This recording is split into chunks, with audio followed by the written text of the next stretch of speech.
балашаға аңыз қисса оқып отырып сұрайды. Көке дейді, мына бәділ болған айуандар деген не ол дейді? Не ол бәділ деген дейді? Бәділ деген негізінде асылында түбінде адам болып, кейіннен бір құдайдың қаһарына ұшырап, айуанға айналып кеткенді айтады.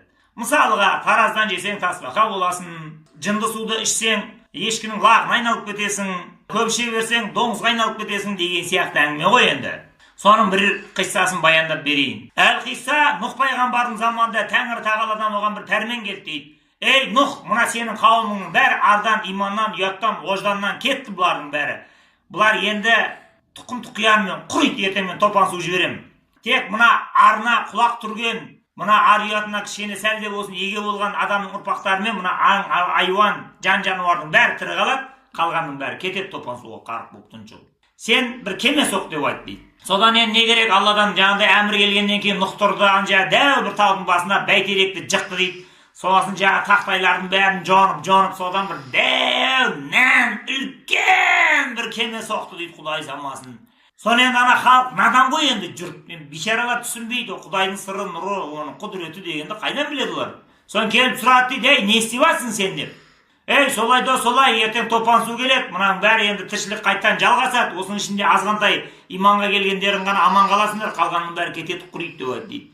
Бәрі мазақтап күлі дейді, сорымны алжин деген екен ғой, бәсесі көп жасағандарына қорқып өтіп бұның деп. Енді Нұх мың жасаған ғой. Соайын Нұх дейді, жағы тыңдаған жоқ, кемесін соғып атыр дейді. Солардың ішінде бір тілімен жағына сүйенген бір сайқымазақ бір жас жігіт бар еді дейді. Сол жағы ауылдағы жағы қол бос істейтін жұмыс жоқ, өңшең еріккен, той қайда, қыз қайда, қызық қайда жоқ, сайрандап жүрген сандалмасайдың бастықтарын бәрін жинап алып келіп сөйлеп отырғызып қояды екен. Дағы Нұхтың іс-қимылын, жүрген жүрісін, тұрған тұрысын, сөйлеген сөзін, жағы жасап атқан мына жұмысының бәрін, сол жоспарының бәрін мазақтап, әжуалап, аузына келін оттап, соның тұрады екен бір елдің бәрін күлдіріп бір ойыншы.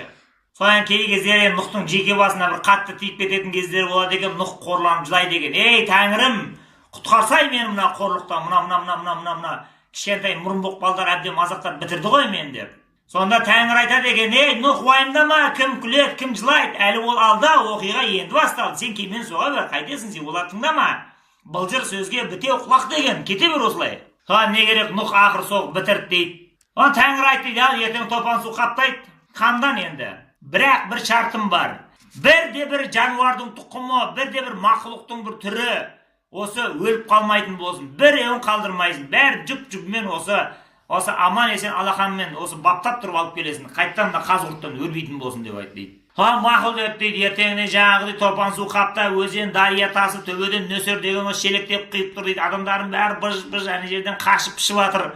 Соған кеменің есігін ашып, мияқтан жыландар кіріп жатыр, мына жақтан крокодил, мына жақтан бегемот, мына жақтан піл, жирафтар мойын сорай болып кетіп баратыр, сиырлар жағаласып, қыстырылысып, есек кетіп баратыр, арасында адамдар араласып жүр аналардың. Соны Нұх қарап тұр дейді, ешкім қап кетпесін, байқа мына масаны өлтіріп қоймағаны шыбын сіркейді деп байқаңдар, оның да сұрауы бар. Соны быж-быж бәрі кіріп жайғасып жатыр дейді, апыр-топырдың ішінде.